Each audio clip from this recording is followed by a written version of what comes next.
Okay, hello everyone. तो अब हम लोग अपना ग्रुप डिस्कशन स्टार्ट करते हैं। तो आज हम लोग बात करने वाले हैं भू कानून पे। ठीक है कि उत्तराखंड की मांग है भू कानून की।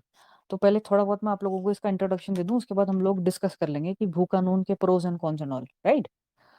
तो सबसे पहले तो देखो, ऐसा है कि आर्टिकल 19 जो है उसके अकॉर्डिंग ये हमारे कॉन्स्टिट्यूशन की एक कह सकते हैं प्रावधान है या प्रोविजन है कि any citizen can move and reside freely throughout the territory of India. ठीक है।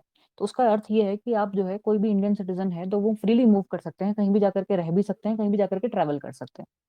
तो ये तो कॉन्स्टिट्यूशन हमें एक फंडामेंटल राइट हमें देता है।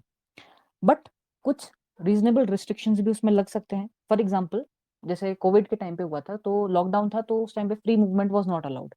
सिमिलरली अगर कहीं पे सेक्शन 144 इम्पोज हो जाता है तो उस केस में भी आप इजीली कहीं पे भी जाना, ऐसा आप नहीं कह सकते कि ठीक है मैं मेरे तो भैया कॉन्स्टिट्यूशनल राइट है तो I will go anywhere I want to. Similarly अगर ऐसे कोई आपदा आ जाती है, फॉर एग्जांपल अगर नेशनल इंटरेस्ट की बात है, तो ऐसे केसेस में भी बहुत ज्यादा रीजनेबल रिस्ट्रिक्शंस लगते हैं। अब इसी के मद्देनजर एक ऐसी पॉसिबिलिटी आती है कि कुछ एरियाज ऐसे हैं जो इन्वायरमेंटली बहुत ज्यादा फ्रेजाइल हैं। फॉर एग्जाम्पल जो हमारे नॉर्थ ईस्ट के कुछ रीजन हैं, या इवन अगर हम हिमाचल प्रदेश की बात करें, तो हिमाचल प्रदेश में ऑलरेडी एक भू कानून है। 1972 में ऐसा हुआ था कि वहां के जो सीएम थे उन्होंने ये लॉ, लैंड लॉ उन्होंने ये लागू कर दिया था। तो उसके अकॉर्डिंग क्या है कि कोई भी बाहरी व्यक्ति, यानी जो हिमाचल प्रदेश का जिसके पास डोमिसाइल नहीं है, वो वहां लैंड परचेज नहीं कर सकता, एग्रीकल्चरल लैंड। ऑलराइट। देन उसके बाद क्या होता है कि क्योंकि और भी लोग डिमांड्स करते हैं तो कुछ समय के बाद वहां एक अमेंडमेंट होता है। उसके बाद ये अलाउ हो जाता है कि ठीक है, अगर कोई बाहर का व्यक्ति 15 ईयर्स कंटिन्यूअसली हिमाचल प्रदेश में रह रहा है तो उसको अलाउ कर देते हैं। लेकिन फिर से एक अमेंडमेंट होता है, फिर ये क्लॉज बदल करके ऐसा हो जाता है कि कोई भी व्यक्ति अगर 30 ईयर्स से वहां रिसाइड कर रहा है, कोई भी बाहरी व्यक्ति, तभी वो जो है वहां की लैंड को परचेज कर सकता है, एग्रीकल्चरल लैंड को। अब सिमिलरली क्योंकि उत्तराखंड और हिमाचल प्रदेश का कुछ हद तक बहुत ज्यादा सिमिलैरिटीज हैं हमारे यहाँ, तो यहाँ के लोग भी डिमांड कर रहे हैं कि उत्तराखंड में भी एक भू कानून लागू किया जाए। अच्छा, पहले क्या था, 2002 में ये हमारे पॉलिसी थी कि कोई भी जो आउटसाइडर है वो maximum 500 square meters agricultural land खरीद सकता है। देन बीच में 2007 में फिर से इसमें कुछ चेंजेस आते हैं और वो जो लिमिट है, जो मैक्सिमम लिमिट है, वो रिड्यूस हो जाती है 500 से 250 मीटर्स मीटर स्क्वायर, राइट।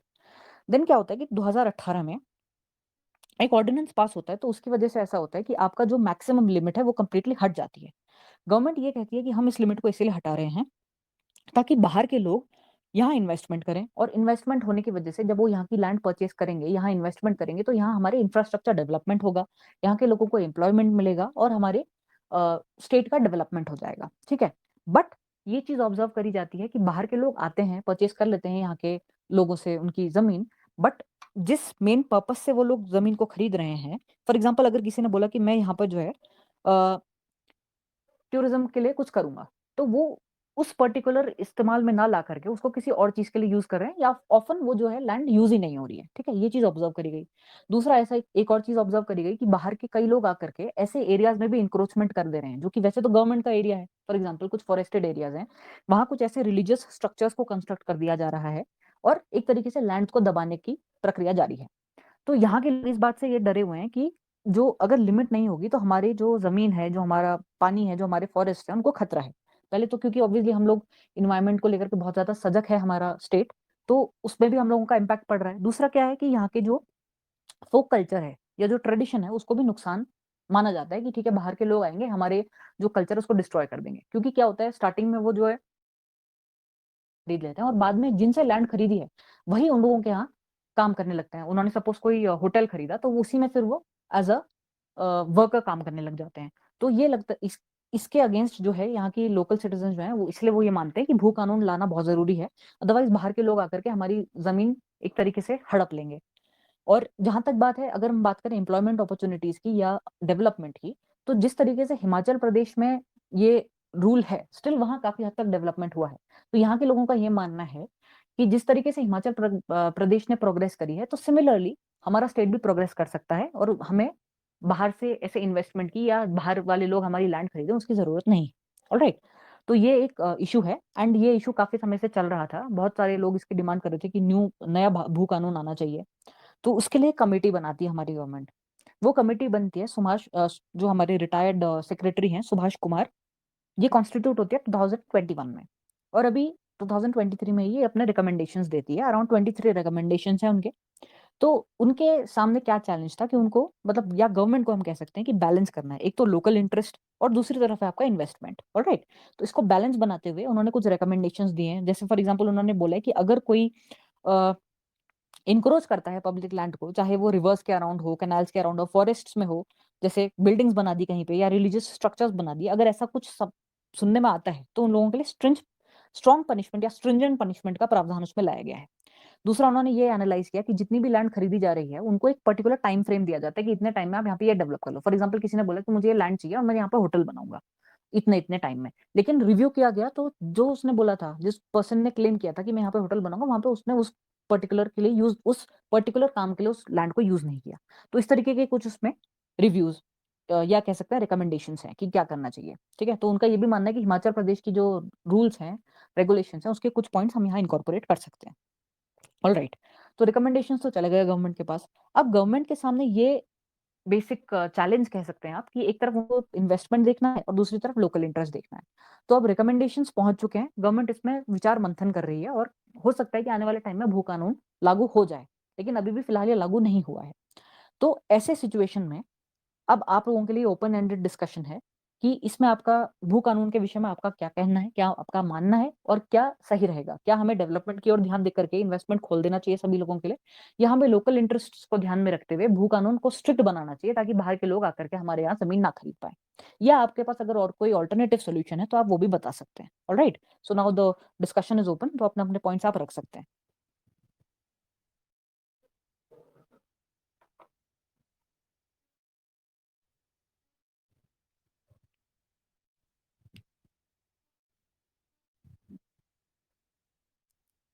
आवाज आ रही है आप लोगों तक?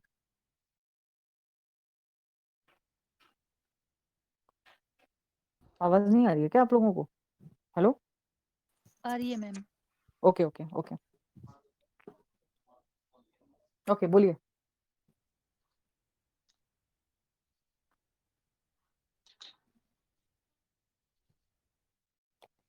हेलो जी जी, बोलिए। मैम, फेवर में ही बोलना है या फिर दोनों तरफ के पॉइंट दे सकते हैं? नहीं, आप कुछ भी बोल सकते हैं, वहां पे आप अपना व्यू पॉइंट रखिए इस पे। हाँ, तो मैं पहले एडवांटेजेस की तरफ भू कानून के पक्ष में जो पॉइंट है वो शेयर करना ओके चाहूँगा, जो मुझे ओके। लगते हैं। एडवांटेजेस तो मैम ये है कि इकोलॉजिकली फ्रेजाइल स्टेट है यहाँ हम्म पे। एक हद हर जो फ्रेजाइल एनवायरनमेंट है उसकी एक कैरिंग कैपेसिटी होती है, एक क्षमता से ज़्यादा वो होगा वहन नहीं कर सकता। तो हम्म स्थानीय लोगों के हितों की रक्षा करने के लिए हमें भू कानून हमारे लिए आवश्यक हो जाता है। दूसरा, हमारे यहाँ जो कृषि भूमि है वो बहुत लिमिटेड है, सिर्फ 13% एरिया एरेबल लैंड का है। ओके। उसमें भी यदि बड़े पैमाने में अगर लैंड अर्बनाइजेशन की तरफ चल जाएगी तो हमारी जो हम्म फूड सिक्योरिटी है वो खतरे में पड़ जाएगी। ओके। तीसरा मैम, जो सबसे ज्यादा है कि इसके मूल स्वरूप में बहुत बड़ा चेंज आ जाएगा, जिसकी वजह से सोशल कॉन्फ्लिक्ट होने की बहुत संभावना है, जैसे कि हम असम में देख चुके हैं, त्रिपुरा मणिपुर वाले रीजन में देख चुके हैं, हम्म। जिससे कम्युनिटी बेस्ड टेंशन ज्यादा हो सकती हैं। और ओके। चौथा मैम ये है कि कई जगहों पे हमने देखा है कि जो जमीन इंडस्ट्रियल पर्पस के लिए ली गई है वो उस पर्पस के लिए यूटिलाइज नहीं करी, उसके बजाय वहां पे होटल रिजॉर्ट या फिर उस लैंड को फर्दर बेचने के लिए, मतलब हम्म प्रॉफिट मेकिंग के लिए हम्म अक्यूमुलेट किया गया। जैसे कि हमने रिसेंट अंकिता, क्या नाम था इनका, अंकित वाल नेगी वाले केस में हमने देखा कि जो वनंतरा रिजॉर्ट जो है उसको लिया गया हम्म था एक आयुर्वेदिक फार्मेसी के लिए लिया गया था, लेकिन उसको कन्वर्ट कर दिया गया एक रिजॉर्ट के रूप में। तो हम्म। ऐसे केसेस पे रोक लगाने के लिए भू कानून आवश्यक है। ओके। और मैम, डिसएडवांटेज ये है कि इससे इन्वेस्टमेंट जो है वो एक जो जो डिसइन्वेस्टमेंट जो जो इन्वेस्टमेंट है उसके लिए लोग डिस्करेज होंगे, क्योंकि हम्म जो भी इन्वेस्टमेंट करना चाहेगा वो चाहेगा कि लैंड ओनरशिप उसके पास आए। इसका हम्म ऑल्टरनेटिव ये हो सकता है कि गवर्नमेंट लैंड के बैंक डेवलप कर सकती है, खासकर इंडस्ट्रियल लैंड बैंक्स डेवलप कर सकती है। और दूसरा, जो सिडकुल और सेलाकुई जैसे क्षेत्रों में हमारा इंडस्ट्रियल प्लॉट्स खाली हो रहे हैं, उनको उनका आवंटन किया जा सकता है। और एक समय सीमा निर्धारित की जाए जिसमें ये चेक किया जाए कि जो जमीन आवंटित की जा रही है इस पर्पस के लिए, वो उसी पर्पस के लिए इस्तेमाल हो रही है कि नहीं हो रही है। तो ओके मेरे यही पॉइंट है। Okay okay, nice points, all right. और कोई अगर कुछ ऐड करना चाहें इसमें?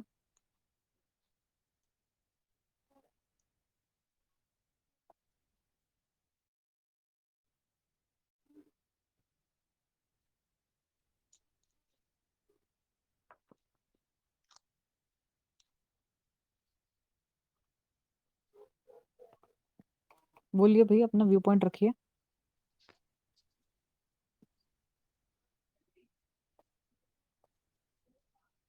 एनीवन?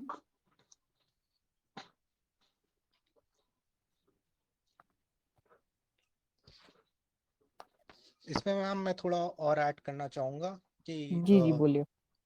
भू कानून इसलिए भी पॉसिबल है क्योंकि लैंड जो है वो एक स्टेट सब्जेक्ट है। हम्म तो लैंड चूंकि स्टेट सब्जेक्ट है, तो उसमें जो गवर्नमेंट है वो कानून बना सकती है। हम्म कुछ हलकों में हमें इसके साथ साथ आर्टिकल 371 इम्पोज करने की भी क्या बोलते हैं, डिमांड उठ रही है कुछ इलाकों में, ताकि लोगों के जो इकोनॉमिक और सोशल राइट्स हैं उनको हम सेव कर सकें। पर हमें ये भी देखना पड़ेगा कि जो हमारा पड़ोसी राज्य हिमाचल प्रदेश है वो इस 371 में नहीं है। ये हम्म 371 वाला जो केस है वो ज़्यादातर ट्राइबल स्टेट्स, जहाँ पे ट्राइबल पॉपुलेशन है, वहाँ हम्म तक सीमित है। ये हम्म पॉइंट है मेरा। ओके। और कोई अगर कुछ कहना चाहे, अपना व्यू पॉइंट रखिए। भू कानून का सपोर्ट करते हैं या नहीं करते हैं आप भू कानून का support?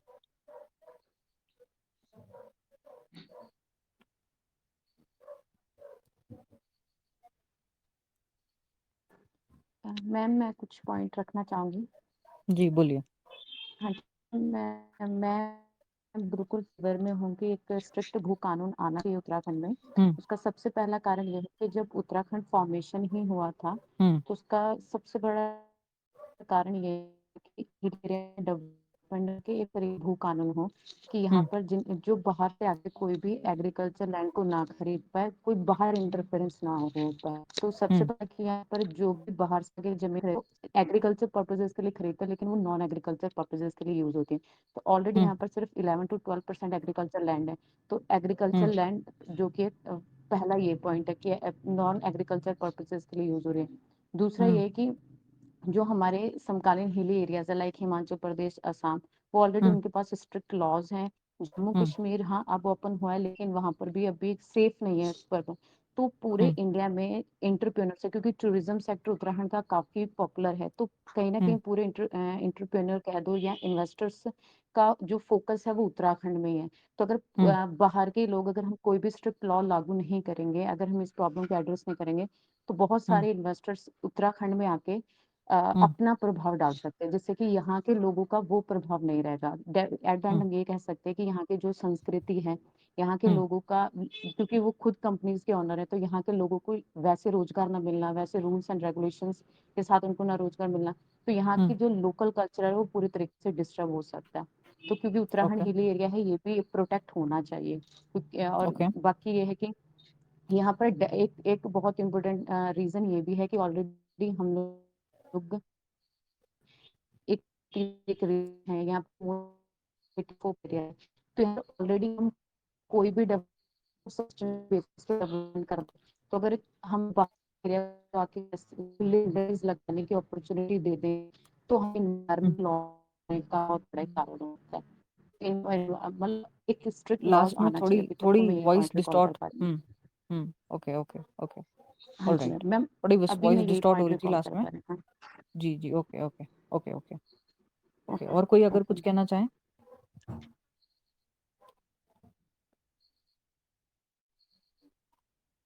Ma'am, I would like to attend. जी जी बोलिए। When the struggle for a separate state was voiced, it was by then that the need for a stronger land reform law was hmm put forth. Hmm And when the constitution was framed, Since then, under Article 371, Gujarat and Maharashtra have some similar laws which protects their culture and land. And similarly, through various constitutional amendment acts, many other states were brought under this by 370 by doing the amendments in the constitution. And many northeastern states also have their separate acts which safeguards their land from land mafias. Ma'am, for Uttarakhand, it is necessary to bring this law, ma'am, for because number one, in the agricultural land in India, in Uttarakhand is only 13%. And if this continues, then majority of our citizens will become landless. And secondly, ma'am, this will lead to increased identity crisis and a loss of our culture, Pahari culture. Third, ma'am, this may also give rise to the son of soil movement in our state, which will not be beneficial in the national interest of our country. So, and the way forward can be there has to be a balancing act, which can be done through so number one, following the recommendations of the committee, which can fit to our state, and secondly, we need to also do a survey of the environmental feasibility of our state. That how can we do development along with also conserving our land. Okay. And a law on the lines of Himachal Pradesh can be the way forward. Okay. All right. Okay. Good points. Okay. और कोई अगर कुछ कहना चाहे? Good evening ma'am. Good evening. Ma'am मैं इसमें एक चीज कहना चाहूंगा, इसमें हम केवल एक ये इमोशनल एस्पेक्ट के तौर पर इसको ना देखें हम, क्योंकि जैसे अभी गवर्नमेंट के सामने सबसे बड़ी चुनौती है पहाड़ों में निवेश बढ़ाने की। जैसे कि हम पलायन आयोग की रिपोर्ट भी देखते हैं तो लगभग 52% लोग जो हैं रोजगार की वजह से पलायन हुए हैं, क्योंकि पहाड़ों में रोजगार नहीं है। दूसरा 16% हम देखते हैं कि शिक्षा सुविधाओं की वजह से पहाड़ों से पलायन हुआ है। तो पहाड़ों में जो है निवेश बढ़ाने की जरूरत है, ताकि जो है हम यहाँ पे पलायन रोक सकें। और निवेश आने के लिए जो है जो इसीलिए 2018 में गवर्नमेंट ने जो ये कैपिंग हटाई थी लैंड परचेजिंग की, उसका रीजन यही था कि हम यहाँ पे बढ़ा सकें। एक चीज और भी है, जैसे कि हम टूरिज्म को बढ़ाने के लिए काफी कोशिशें कर रहे हैं, और टूरिज्म बढ़ाने के लिए हमें हमारी रिक्वायरमेंट होगी कि हम पहाड़ों में प्राधिकरण के नियमानुसार ऐसे होटल बनाएं जो कि उच्च सुविधाओं युक्त हों, और साथ ही साथ जो है जो भी यहाँ के जो प्राधिकरण के नियम हैं उसके अनुसार वो बने। तो उसके लिए भी हमें निवेश आकर्षित करने की जरूरत है। तो हम कोई भी वो मतलब ऐसी चीजें भी ना करें कि हम, ताकि जो है जो निवेश जो है को हतोत्साहित करने वाले ना हो। हाँ, इसमें जो है जो लैंड माफिया हैं उनके लिए हम उन पे निगरानी रखें, और जो एक चीज ये है कि जो भी लोग लैंड परचेज कर रहे हैं यहाँ पे निवेश के लिए, तो उसी चीज के लिए वो यूज हो, उसके लिए हम एक टाइम फ्रेमिंग इसमें दे सकते हैं। तो एक इस एस्पेक्ट से भी हमें देखना होगा इस चीज को। ओके बस ओके ओके, ये है थैंक यू। मैम। बहुत बढ़िया पॉइंट आपने मेंशन किया यहाँ पे, बहुत बढ़िया पॉइंट है जी। और कोई अगर कुछ कहना चाहे? मैं कुछ कहना चाहूँगा। जी जी बोलिए। मैम मैं संदीप जी की बात से काफ़ी सहमत हूँ, हालांकि मैं भू कानून का समर्थक हूँ। तो इसके सॉल्यूशंस में ये हो सकता है कि गवर्नमेंट जो है सॉफ्ट लोन्स दे दे जो लोकल्स हैं उनको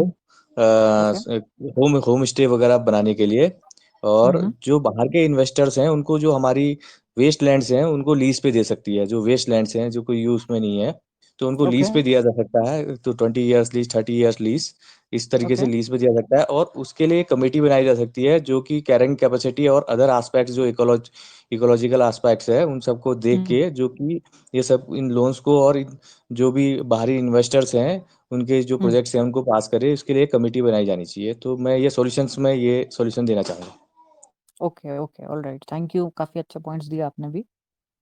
ओके और अगर कोई कुछ कहना चाहे इस पे?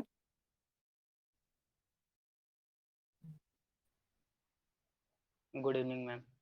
गुड इवनिंग मैम मैं सपोर्ट करता हूँ भू कानून को। वैसे तो लगभग सारे पॉइंट्स कवर हो ही चुके हैं, पर एक पर्यावरण से जो जुड़ा हुआ मुद्दा भी है मैम, क्योंकि जलवायु परिवर्तन एक गंभीर समस्या है। और जैसा हमने देखा कि ओली में स्कीइंग जो कंपटीशन होता है वो भी इस बार नहीं हो पाया, क्योंकि इस बार स्नोफॉल उस तरीके से नहीं हो पाई। तो जब मैम यहाँ ज़्यादा जो वहन क्षमता होती है मैम, अगर वो ज़्यादा होगी तो जैविक दबाव ज़्यादा पड़ेगा, तो कहीं न कहीं ग्लेशियर पिघलने के और एनवायरनमेंट में बहुत नेगेटिव इम्पैक्ट इसका पड़ेगा मैम।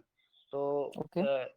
इंडस्ट्री की जगह मैम फोकस कर सकते हैं इको टूरिज्म या इस तरीके के एडवेंचर जो होते हैं मैम, पैराग्लाइडिंग, डाइविंग या इस तरीके के, या जैसे कयाकिंग, रिवर राफ्टिंग, मेनली मतलब जो इन्वायरमेंट फ्रेंडली जो एक्टिविटीज हो मैम, उनको प्रमोट किया जा सकता है। ओके ओके, ऑलराइट, अच्छा पॉइंट है ये भी। बट इसमें ऐसा है ना, आप ये अगर बोलोगे कि इंडस्ट्रीज पे फोकस ना करा जाए, उस पर ध्यान देने की जगह इको टूरिज्म वगैरह कहा जाए, तो थोड़ा हो सकता है नेगेटिव चला जाए, बिकॉज इंडस्ट्रीज भी इम्पोर्टेंट है। हम कंप्लीटली तो डिपेंड हो नहीं सकते ना, मतलब कहते हैं ना कि don't put all your eggs in one basket. तो अगर हम कंप्लीटली इको टूरिज्म पे डिपेंड हो गए फॉर एग्जांपल, और अगर जैसे कोविड जैसी सिचुएशन इन फ्यूचर भी आ गई, तो ऐसे केस में हमारी जो स्टेट की जीडीपी है उसको बहुत नुकसान हो सकता है, अगर कंप्लीटली उस पर डिपेंड कर दिया जाए तो इंडस्ट्रीज भी आवश्यक हैं। तो आई थिंक ये पॉइंट अगर हम बोलें कि इंडस्ट्रीज को इग्नोर कर दिया जाए कंप्लीटली, तो वो सही नहीं होगा मेरे हिसाब से। बट हाँ, मुझे समझ आ गया आप क्या बोलना चाह रहे हो, कि focus more on eco tourism and all this adventure tourism, उसको मैम इनकरेज किया जाए। मेनली जी जी मैं जी ये जी इस तरीके से कहना चाहता था, क्योंकि जो अपर जी। हमारे हिमालयन रीजन जैसे उत्तरकाशी, चमोली, ये थोड़ा ज़्यादा सेंसिटिव है मैम। अगर इधर हम्म इंडस्ट्रीज वगैरह लगाई गई, तो जैसे हमने जोशीमठ में देखा ही था, तो अगर हम्म। इंडस्ट्रीज लगेगी तो मेनली तराई या मैदानी इलाकों में संभव जी है। जी। जो हम्म ऊपर के जो मेनली डिस्ट्रिक्ट है मैम, जहाँ अभी भी जो जंगल हैं या ग्लेशियर वाला जो इलाका है, या फिर ओके जैसे जो हमारा हिली एरियाज है, तो वहाँ थोड़ा मुश्किल है ma'am. Okay okay okay okay, understood understood, आ गया, मुझे समझ में आ गया आप क्या कहना चाह रहे थे। All right, okay. और कोई अगर कुछ कहना चाहें? Ma'am I want to add something. जी जी, बोलिए। मैम उत्तराखंड में एक भूमि कानून की आवश्यकता तो समय की डिमांड है ही मैम, इसके साथ हमें अन्य तथ्यों पे भी गौर करना चाहिए। जैसे उत्तराखंड में 70% जो पॉपुलेशन है वो कृषि पर निर्भर करती है, लेकिन जो कृषि योग्य भूमि है, जो कृषि भूमि है वो कॉन्ट्रैक्ट होते जा रही है। तो जो लोग हैं यहाँ के लोकल कम्युनिटी, वो अपनी कृषि भूमि को गैर कृषि भूमि में कन्वर्ट करने में ज्यादा जोर दिखा रहे हैं। तो अगर इसके लिए स्पेशली पहाड़ी राज्यों में अगर जो गैर कृषि भूमि को गैर कृषि भूमि में कन्वर्ट करने के लिए अगर स्ट्रिक्ट रूल्स हो, उनको अच्छे से रेगुलेट किए जाए, तो इससे मतलब इकोसिस्टम को भी और अन्य उसमें थोड़ा मदद हो सकती है। ओके जमीन को और कृषि पर ज्यादा जोर देना चाहिए, स्पेशली पहाड़ी राज्यों में। ओके। हाँ, इसमें आप वो भी मेंशन कर सकते हो कि जैसे हम अभी मिलेट्स की तरफ हमारा जोर है, उसके जी अलावा मैम। मेडिसिनल प्लांट्स को ग्रो करने अगर में भी हम अगर लोग फोकस कर रहे हैं। जी लोकल कम्युनिटी को एग्रीकल्चर से जोड़े, उनको प्रॉपर इंसेंटिव्स और सब्सिडीज देके, उनको एम्पावरमेंट करके एग्रीकल्चर में, तो वो अपनी जो कृषि भूमि है उसको गैर कृषि भूमि में कन्वर्ट कम करेंगे, तो जिससे ओके ओके एनवायरनमेंट को लेके एक सस्टेनेबल डेवलपमेंट की ओर उत्तराखंड बढ़ सकता है। ओके, ऑल राइट, अच्छे पॉइंट्स हैं ये भी।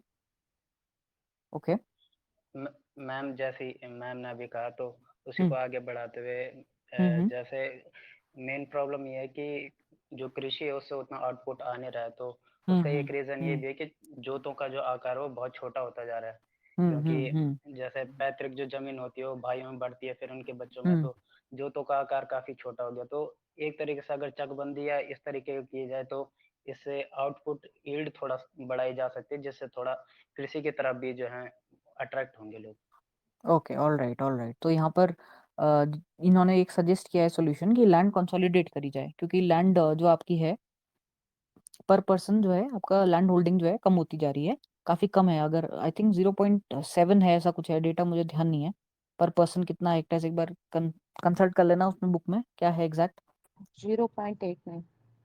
ओके, 0.89 है, ऑल राइट। तो ये भी आप मेंशन कर सकते हो that land consolidation could be a way forward, suggestion जो आप मेंशन कर सकते हो। ठीक है, बढ़िया है, आपने सीधा वहीं पे जो जड़ है प्रॉब्लम की उसको एक तरीके से टारगेट लेकर के इसका सॉल्यूशन दिया। अच्छा है, गुड। इसी तरीके से सॉल्यूशंस दो भाई, यही है एक सिविल सर्वेंट की पहचान। सॉल्यूशंस ढूंढे जो कि मेन जो है सिर्फ ऊपर से उसको नहीं, बस जड़ पकड़ो उसके एग्जैक्टली इशू क्या है। तो इशू यही है कि भैया एग्रीकल्चर के थ्रू इतना ज्यादा बेनिफिट नहीं आ रहा है, तो हम और क्या कर सकते हैं। तो ये तो है ही कि ठीक है, भू कानून and all is there, but और सॉल्यूशंस क्या हो सकते हैं। तो वेरी गुड, आप दोनों ने जो पॉइंट्स रखे अभी, जो लास्ट 2 स्पीकर्स थे, बहुत बढ़िया। Thank you ma'am. और जो हमारे बीच में एक और एस्पिरेंट ने ये भी बताया था, वो अंकिता हत्याकांड वाला जो केस था, उसमें ये था कि जो लैंड थी वो ली किसी और पर्पस से थी और इवेंचुअली वहां पे एक रिसोर्ट बना दिया गया। ठीक है, तो इस तरीके के एग्जांपल्स जो करंट अफेयर्स से हैं वो भी आप मेंशन कर सकते हो। तो उसके अलावा आप लोगों ने पॉइंट्स ये भी बता दिया दैट प्राधिकरण नियमों का पालन होना चाहिए। देन सॉफ्ट लोन्स की भी बात करी गई कि लोकल्स को जो है उनको अपॉर्चुनिटीज दी जाएं, और उसके अलावा यही है कि जो रिकमेंडेशंस हैं कमेटी के उसको फॉलो किया जाए। सर्वे किया जाए, पहले इन्वायरमेंटल इम्पैक्ट असेसमेंट कर लो किसी भी एरिया को, इन्वायरमेंटल सस्टेनेबिलिटी देखो, उसके बाद ही सिग्नल, ग्रीन सिग्नल दो किसी भी प्रोजेक्ट के लिए। एंड उसके अलावा ठीक है, उसके डिसएडवांटेजेस भी आप लोगों ने बताया कि अगर ऐसा नहीं होता है तो इन्वेस्टमेंट्स कम हो जाएंगे, माइग्रेशन की प्रॉब्लम बढ़ सकती है। देन मेनली तो ये है कि हाँ ठीक है, एवरीबडी वाज सपोर्टिंग दिस कि भू कानून आना चाहिए। बट मुझे ऐसा लगता है कि हमें, अगर हम इसमें मिड पाथ देखें तो देखो, जैसे हिमाचल प्रदेश में तो क्या था कि कम्प्लीटली मना है, वहां तो बस भैया कोई अगर 30 गज तक रह रहा है तभी वो लैंड परचेस कर सकता है।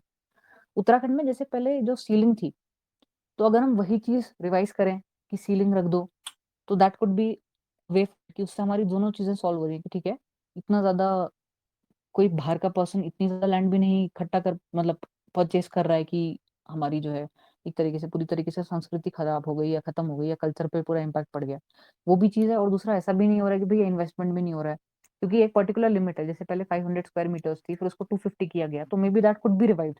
अच्छा, इसमें ऐसा है कि आई सर्च ऑन गूगल, तो मुझे कमेटी के रिकमेंडेशंस नहीं मिले, कुछ न्यूज आर्टिकल्स जरूर मिले, बट हाँ कमेटी के, अगर अगर किसी के पास पीडीएफ हो कमेटी के क्या एग्जैक्ट रिकमेंडेशंस हैं, तो वो आप ग्रुप पे शेयर कर देना, एक बार देख लेंगे। क्योंकि 23 रिकमेंडेशंस मेंशन्ड हैं, उसमें से न्यूज़पेपर आर्टिकल्स जो हैं उसमें कुछ कुछ पॉइंट्स ही मेंशन्ड, एक बार अगर वो गो थ्रू कर लें तो मे बी थोड़ा और हमें पॉइंट्स मिल जाए हमारे आंसर के लिए, जो भी हम वहाँ पे देना चाहें, राइट।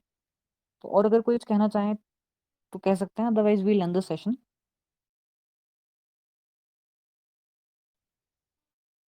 अच्छा हाँ, एक और चीज है कि वर्तमान में क्या होता है, अभी फिलहाल ये रूल है कि जिलाधिकारी के स्तर पर होता है। ठीक है, कृषि उद्यान के लिए कृषि भूमि का खरीद की जो स्वीकृति होती है वो अभी जिलाधिकारी के स्तर पर होती है।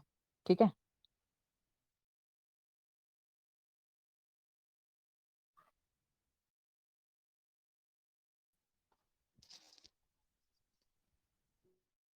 तो एक किसी ने सजेस्ट किया था कि एक कमेटी बनाई जाए एंड वही फिर पास कर पाए ये जो इस तरीके की रिक्वेस्ट्स हैं, तो that could be a solution. अब एग्जैक्टली कमेटी ने बोला क्या है, जो हमारी ये रिपोर्ट सबमिट हुई है, एक बार वो मिल जाता तो और बढ़िया कुछ पॉइंट्स मिल जाते। अगर किसी के पास वो पीडीएफ अवेलेबल हो या किसी को अगर मिले तो प्लीज ग्रुप पे शेयर कर देना।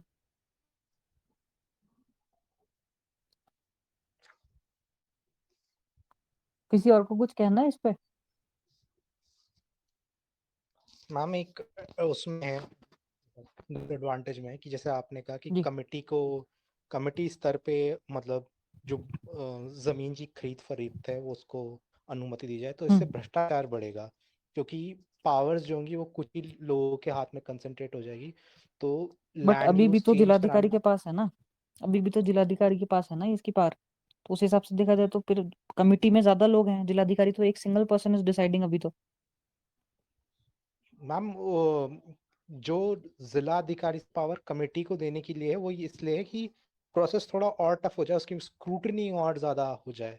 तो जब हम्म। रूल्स टफ होते हैं तो फिर there is more chance for big people to, मतलब इसमें जो बड़ी पार्टियां हैं वो भ्रष्टाचार ओके का ज्यादा ओके मतलब रह जाता है, मतलब। Okay okay okay, I understood what you are saying. ठीक है ठीक है, बट मेरा ये कहने का मतलब था कि कमिटी को अगर दे दिया जाए तो चलो ठीक है, अगर उस पर्सपेक्टिव से सोचो तो वैसे तो कह सकते हैं कि हाँ मे बी भ्रष्टाचार के पॉसिबिलिटी बढ़ जाए। बट यूजुअली ये जब भी जो कोई इस तरीके की प्लीज प्लीज नहीं नहीं, आप बोलो बोलो।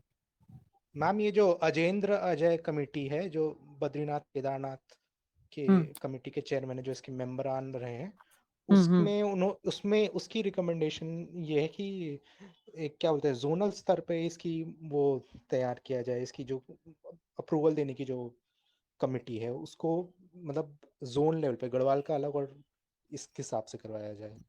ओके। और दूसरा उन्होंने वैसे एक मैंने जो रिकमेंडेशन आर्टिकल पढ़ा था उसमें ये था कि जैसे कुमाऊं मंडल और गढ़वाल मंडल है तो उसमें ऑलरेडी रूल्स हैं। उसमें बेसिकली ये लिखा था कि उत्तर प्रदेश जमींदारी अबोलिशन एक्ट को तो हमने रिफॉर्म कर दिया जो 1950 वाला था। देन अभी क्या कर रहे हैं ये लोग कि जो कुमाऊं में एक ऑलरेडी एक second, let me tell you the exact thing, एक सेकंड रुको कूजा बस। एक्ट ये है Kumaon Kumaon zamindari abolition and land reforms act 1966 और Jaunsar Bawar zamindari abolition and land reforms act 1956। तो इन दोनों को भी इस वजह से अभी फिलहाल ये किया गया है कि जो दोनों जैसे कुमाऊं कमिश्नर और गढ़वाल कमिश्नर हैं उनसे उनके रिकमेंडेशंस मांगे गए हैं, क्योंकि इनका ये प्लान है कि जो नया लॉ आएगा उसमें ये जो ऑलरेडी एक्ट्स हैं अभी इन दोनों हमारे कुमाऊं और गढ़वाल में, तो उसको भी इनकॉर्पोरेट किया जाए। तो अभी तो ये कह सकते हैं कि अभी प्रिपरेशन स्टेज में ही है मानो इसको, जो हमारे भू कानून का जो फॉर्मुलेशन है। तो इसको थोड़ा एक बार रिकमेंडेशंस मिल जाते हैं ना अगर वो एग्जैक्ट क्या है, तो उससे और बढ़िया हो जाता आंसर। एग्जैक्टली रिकमेंड किया किया इन्होंने, क्योंकि न्यूज आर्टिकल्स में थोड़ा थोड़ा दिया हुआ इन्फॉर्मेशन, एग्जैक्ट 23 रिकमेंडेशंस क्या है वो मिल जाती तो बेटर रहता। नाम ही किसी शायद को अगर सार्वजनिक नहीं हुई है। हाँ मुझे भी ऐसे ही लगता है क्योंकि अदरवाइज मिल जाती। सार्वजनिक नहीं हुई है ये, सार्वजनिक नहीं हुई है। यही लग रहा है मुझे भी, अदरवाइज मिल जाती। तो चलो यही है, फिर न्यूज आर्टिकल से ही थोड़ा बहुत जो इन्फॉर्मेशन मिलती है उसी से गैदर कर लेंगे। और किसी को कुछ ऐड करना है? अच्छा, और बाकी दो जो टॉपिक्स थे, एक तो वाला था कि G20 प्रेसिडेंसी में इंडिया का क्या अचीवमेंट्स रहे हैं, उसके लिए मैंने आप लोगों को एक वीडियो शेयर करी थी। आई होप आप लोगों ने वो देखी हो।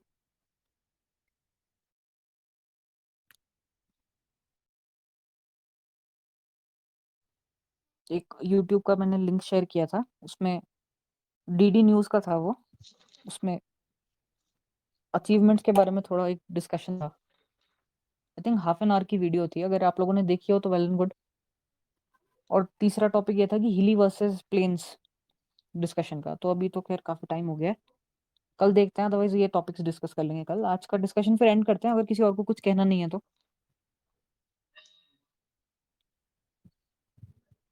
ये भू कानून में अगर किसी को और कोई अच्छा खासा इन्फॉर्मेशन कहीं से मिलती है तो please share it on the group. Alright, किसी को कुछ और कहना है? No ma'am, thank you. Okay चलो then, okay bye bye everyone. Thank you, ma'am. Okay welcome, bye bye everyone. चलो okay bye bye. Bye, ma'am.